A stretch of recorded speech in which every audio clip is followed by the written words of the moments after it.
This is the world's largest indoor theme park. What you're looking at is not CGI or a concept render. It is an actual building, fully constructed, that at 750 meters long contains the world's largest aquarium tank, the world's largest indoor artificial wave pool, the world's largest living coral reef exhibit, the world's highest seated capacity motion simulator, and the world's largest curved projection screen. This is the absolutely bonkers Chimelong Spaceship. And despite all of its achievements, accolades, and records, it's a difficult question to answer as to whether this is a good theme park. Because as with most things we've come to expect from China's themed entertainment industry, it is big, it is vast, it has more attractions than you could ever want, holds 7 Guinness World Records, but none of that determines the quality of the experience. So is the world's largest indoor theme park worth a visit? For review time, I'm Dom, and this is Chimelong Spaceship. Chimelong Spaceship is the second theme park opened at the impeccably named Chimelong International Ocean Tourist Resort in Zhuhai, China. For reference, it's about a stone's throw away from Macau and across the pond from Hong Kong. The first park here, Chimelong Ocean Kingdom, opened in 2014, and a year later the spaceship started construction before officially opening in 2023, and seeing a rather large ride expansion in 2024, but more on the rides and the theming a bit later. For most of you, this is likely your first time hearing about this resort, but likely won't be your last. This park appeared on our radar not only because the spaceship seemed absolutely insane, but because Chimelong is going all in on this project. Despite already constructing and opening 2 theme parks, multiple resorts, multiple circuses, and all of this other stuff in just over a decade, they've already started work on future plans for 2 additional theme parks, and are basically aiming to make this the Orlando of China, expecting up to 50 million guests annually every year at its completion. You know what's also expecting 50 million people every year? The subscribe button. This one, ours. We've almost hit 100,000 subscribers, and our data analysts have told us that if we hit that, then the next month we'll hit 50 million. And we'll be rich forever, and we'll buy the moon, and we'll put a theme park on the moon. So if you want a theme park on the moon, be sure to subscribe there, and then go to our Patreon to give us more money to put a theme park on the moon.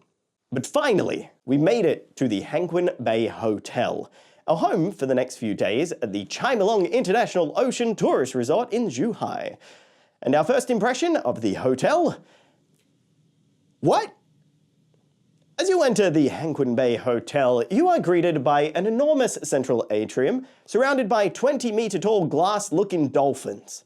Pictures and videos don't do a great job of conveying just how big this room is. Elsewhere throughout this massive structure, there are boat rides across a huge lake which take you to a massive water park connected to the hotel, tons of shops and restaurants, and even dolphins that you can see from most parts of the hotel. You don't even have to be staying in a paid area, you can just go see them. And all of this was ridiculously cheap. We spent $380 for 2 nights here, which also included unlimited entry to the resort's 2 theme parks, and tickets to something called the Children's Circus, which is 2 grown men who stood out everywhere we went in China. We weren't brave enough to go to. Now, the Chimelong Spaceship structure is kind of tucked away over in the side of the resort, so despite having checked in and spending some time exploring the hotel, we hadn't yet seen the building. Luckily enough for us, our hotel room had a view of the spaceship, if you popped your head out and kind of looked over to the right, and after getting our first proper view of this thing with our own eyes, yep, it looks like a spaceship. It's hard to believe that this thing is real. I feel if this was done anywhere else, you'd have a really impressive entrance, and behind a wall of trees or just out of view, you'd have a big old green box warehouse. The fact that the entire theme park is inside this structure is insane to me. So after a restful night's sleep, we were ready to experience the Chimelong Spaceship. Now, I was a space nerd growing up and still kind of am, so a theme park dedicated entirely to space was a very cool concept to me. What I'd find out, though, is that space is a loose theme here. We'll get on to more of that later. First impressions of the building during the day? Yep, still spacey. But honestly, from this close, the building kind of just looks like a big dome. Don't get me wrong, it's still impressive, but the spaceship design kind of gets lost at the entrance, and it's hard to see it as anything more than a giant building, which I guess it is. It's not technically a spaceship, it is just a giant building, but that's beside the point. Enough admiring the exterior though. It's what's on the inside that counts, and that's why we were here. After a brief security check, we were ready to experience Chimelong Spaceship. Now the best way to describe this park is lasagna. Within the spaceship are multiple levels of museum, aquarium, zoo, and theme park. The museum, aquarium, and zoo, which for brevity we'll now just call the Oceanarium, all exist on the bottom layers of the spaceship lasagna, with the theme park sections existing at the top. These two major portions are then split into their own sections, or lands, with the park having around 15 of these.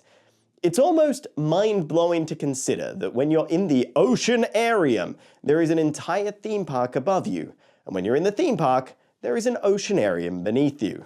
And because of all of this, the park is an absolute maze. You have almost no frame of reference as to where you are at any time in relation to the other parts of the park. There is an intended pathway of sorts, but it seems that since opening, they've gradually opened new bypasses and walkways between the various sections that make it even more confusing. Don't believe us? This is the park map. It may as well be Matrix code for Neo to go through for all we care, because we spent almost an entire day in this park and I could not tell you where half of the attractions are in relation to each other. Now this isn't a huge problem when you're following that aforementioned intended pathway, but considering the park has shows that only happen at specific times in specific areas, you do find yourself constantly needing to orient yourself so you don't get lost and miss the shows. I think most people would likely start in the Oceanarium, and it seems like this is the intended place to start the entire spaceship experience, but we're rebels and started upstairs in the theme park because of our aforementioned early entry. Now I think there are a lot of people who are wondering, like, what is this theme park? Is it a theme park? Is it an Oceanarium? Is it a zoo? What is it? And I think the closest thing to the experience is probably like Epcot. It features two distinct halves that almost feel completely different to each other and is vaguely educational but has more of a focus on entertainment. It's kind of that wash in the middle where it's like, what are you trying to achieve here? Are you trying to entertain me? Or are you trying to educate me? I don't think neither this park or the Epcot can figure that out. Our first ride of the day happened to be, by chance, the best ride in the park, the absolutely mind-blowing motion simulator, Bermuda Storm. After watching a pre-show where we understood nothing, there was a monkey and a guy, we were pushed, shoved, and jostled by a torrent of people to enter the ride's impressive auditorium. Befitting the Chimelong Spaceship tradition, this ride is the holder of 2 Guinness World Records, the world's largest capacity seated simulator at 304 guests, and the world's largest curved projection screen, which covered over 16,000 meters squared. Honestly, looking around, you can't actually see where the screen begins. There's no single edge, it just keeps going. The ride simulates a trip to the Bermuda Triangle, where unsurprisingly, something goes wrong. Despite being a cool concept to begin with, a giant simulator where you've got 304 people in it, there's a huge bag of tricks that this attraction keeps pulling from. There are water fountains to simulate water splashing, wind machines, and even at one point, an animatronic monkey on a cannon appeared out of nowhere from the middle of the ship. It was just a cool experience. Now, do we have any idea what was actually going on here? No, we do not. But we do know that we had a good time. Next, we headed towards a ride where we weren't exactly sure what it was, but everyone from our ride was heading there, so mob mentality kicked in and we decided to go with the flow. When in Rome, or Zhuhai. It turns out this was Dive the Abyss Submarine Journey, a ride most similar to Finding Nemo submarine voyage, but through an actual aquarium tank. Sitting on board the submarine, you were treated to some disjointed show scenes, but you were mostly just there to look at fish. It was like someone took a ride and just plopped it in a fish tank. Now, I won't complain, this was cool and there was a lot of fish. I like when parks do things a little bit different with technology that I've never seen before, and I appreciated this, even though I did have questions about, like, how do you stop the fish from going into the mechanisms? Now at this point, the park was on a roll with unique attractions, but that quickly came to a halt. Elsewhere, the only other rides were a collection that looks like they went through a catalogue, flipped to the kids' ride sections, and simply said, yeah, we'll take all of them. Honestly, for the rest of the day, I don't think we did another ride. We did a slide of sorts because it was open and we saw an adult go on it, and I don't even know if adults were actually allowed without children, but they didn't stop us, so we kind of just did it anyway. It was fun, it was a slide, but that was the 3 rides that we did. That's not to say that there weren't things that we wanted to go on. There were these suspended monorails, which gave you a bird's eye view of the park in its various areas, but the lines were much longer than we were willing to wait, almost an hour long. And the park wasn't even officially opened yet. It was kind of insane. Chimelong Spaceship is unfortunately chock full of these low-capacity attractions that barely turn over guests, meaning that most rides saw significant waits all throughout the day, which is part of the reason why we didn't do anything else. This park would greatly benefit from some high-capacity dark rides, boat rides, or even a small family coaster of sorts, but the challenge with an indoor theme park like this is that once it's constructed, the options of what else you can do in the space are fairly limited. It doesn't help that the theme park section is on the top floor of the structure. I'm sure the Chimelong Spaceship can hold a lot of weight, but it is technically finite. I'd imagine that's why over the years we've seen them add more and more of these small little kid attractions that fill space and don't add weight as much as some bigger rides would. Also, remember when I mentioned that Chimelong Spaceship is barely space-themed? Well, the top section of the park is split into 2 major areas, one themed to an undersea kingdom and the other themed to a futuristic sci-fi city. This juxtaposition is seen all throughout the park, where the animals undersea and spaceship themes don't always mix well or even logically. You'll go from a giant animatronic space robot battle to an African-themed area with manatees in about 15 steps. The park seems to not know what it wants to be, whether it's just a generic undersea themed or sci-fi themed, so you end up with some rides that fit one theme and some that fit the other, all within the same section. Like, for example, the Oceanarium section features areas based on different real-world locations, and then above that is a cliché science fiction city packed with rides. It's not even space-themed, it's just future-themed. It seems as if they just wanted to build a generic underwater-themed Oceanarium, but realized it wasn't really enough, and whacking everything inside a giant spaceship and just making something loosely space or future-themed would make people pay attention. And you know what? It kind of works. I don't think we would have ever visited here if it wasn't for the absolutely insane spaceship facade, so kudos to them. However, rather disappointingly, the space and sci-fi themed sections are probably some of the worst in the park. They feel bland and uninspired. Honestly, some of them just feel like they exist because it's in the park's name, and people would be upset if there wasn't more space stuff. The park has some absolutely beautiful sections, but most of these are themed around the ocean or the jungle. Maybe it's lost in translation, or there is a lore reason for the theme park being a giant spaceship, but you could easily get away with calling this a giant watercraft instead. Surround the park with some shallow water and bam, Chimelong submarine, and now everything just makes a lot more sense. You could keep the same design. I don't know why this is a spaceship. Overall, apart from a few standout attractions, the lineup at Chimelong Spaceship is fairly basic and borderline lacking. Again, there is plenty to do here, but you couldn't even call most of these family attractions, as most of the rides are entirely designed to cater towards children. Though, that isn't to say that Chimelong Spaceship isn't worth visiting if you aren't a child, because this is one of those rare theme parks where the rides aren't actually all that important. Experiences is the name of the game at Chimelong Spaceship. The Oceanarium section of the park is massive, elaborate, and detailed. You will wander through halls of displays outlining China's history with the water and its creatures before stumbling into forests, encountering free-flying birds and wandering monkeys, see vast aquariums filled to the brim with gorgeous creatures, and more. I think the visuals here speak for themselves. This is a gorgeous theme park.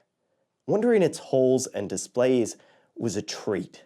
Turning each corner had you wondering what you were going to experience next, and I haven't had this sort of explorative wonderment in a theme park for a long time. Now, that was until you encountered one of the random space and sci-fi sections, but if you ignore those, this is an excellent park. If anything, it made you long to get out of them to get to the next really cool section, because it would go from like amazing to terrible, and you just wonder, like, is the next thing I experience going to be bad or is it going to be great? It's all over the place. They even had a section dedicated to behind the scenes, showcasing the massive operation required to keep a place like this operating. Despite being a maze, and despite the space and sci-fi sections being rather dull, I really enjoyed this. It reminded me of being a child. You had no idea what to expect, but you could guess, and everything down here left me in awe. But enough of that. Let's talk about the shows. The major show within the spaceship is an Orca Experience, where surprisingly, the orcas seem to play second fiddle to the bizarre supporting performances and characters. This show takes place in the largest indoor stadium I have ever seen in a theme park, and in the 30-minute show, it was over 15 minutes before we saw an orca.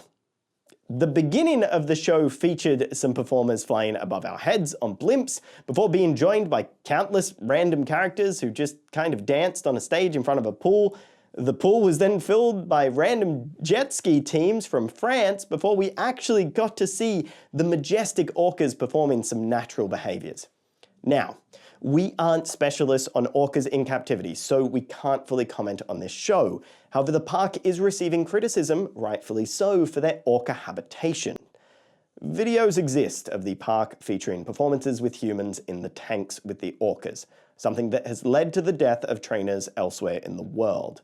This was not a part of the show we saw, however, the fact that it happened is highly disappointing.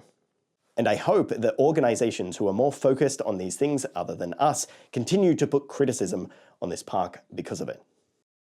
One thing that was big in every park we visited in China was an immense feeling of scale, and Chimelong Spaceship doubled down on this by not just building with a sense of scale, but seeking to prove that they had the scaliest scale of them all by acquiring 7 Guinness World Records for the park. Now, look, we mentioned all of these at the top of the video, but some of these just feel like records for record's sake. Like, how can a park have both the world's largest aquarium and the world's largest aquarium tank? Aren't they the same thing? And I don't really get what their objective is, because some of the time they're just beating their own records as well, with the previous world's largest aquarium tank being right next door at Chimelong Ocean Kingdom. Now, one of the biggest things that the park featured when it came to scale were these giant animatronic scenes scattered randomly throughout the park. These were part of the sci-fi and space sections that just appeared out of nowhere. At one point, we waited around for a few minutes as the countdown clock said the show was about to start, and these 2 huge animatronic aliens were about to come alive. Once it did start, they moved a little bit, roared, had some smoke pour out of them, and that was it. And there was many of this type of show throughout the park, and all of them were kind of lackluster. The one that wasn't, though, was what we can describe as Sunny Eclipse's elephant brother, who was joined by a menagerie of random animals throughout his set. Now, operationally, the park was run well. However, the relatively low capacity of the attractions meant a lot of your day was spent in queues if you wanted to ride a large number of attractions. Thankfully, the more unique attractions were also the highest capacity, with the longest queues being for the relatively tame off-the-shelf flat rides. And also the drive-in schools. There were multiple of these, and all of them had monster queues. Now again, going back to the strange cohesion of this park, at one point we went right to the back of the park, to an area that looked like it was just from a completely different theme park. and then went to walk down a street and were told by security that we couldn't go that way, even though that there was nothing indicating that we couldn't go that way. We have no idea where we were and what was down that walkway, but I guess we weren't going to find out. So, after all of that, is Chimelong Spaceship worth it? Well, yes, but not for the reasons you'd expect.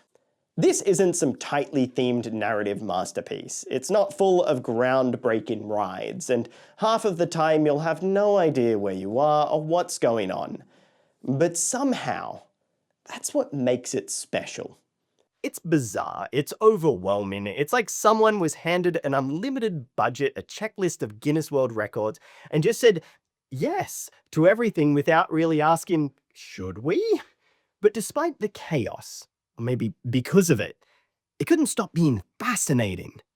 There's a lot here that doesn't make sense, but there's also a lot here that makes you stop in your tracks and go, this exists. And in an industry where so many parks are starting to feel like variations of the same template, this is incredibly refreshing. So no, Chimelong Spaceship isn't the best theme park in the world, but it might be the most insane. And that alone makes it worth a visit. Now, if you've made it this far and want to find out even more about Chimelong Spaceship, we recently did an episode of the Review Time theme park cast on this park, where we discuss it in greater detail about things that we couldn't discuss here. So be sure to go and check that out and go look through our other back catalogue podcasts. There's like 7 years worth of content in there. But for Review Time, I'm Dom. Thanks for watching.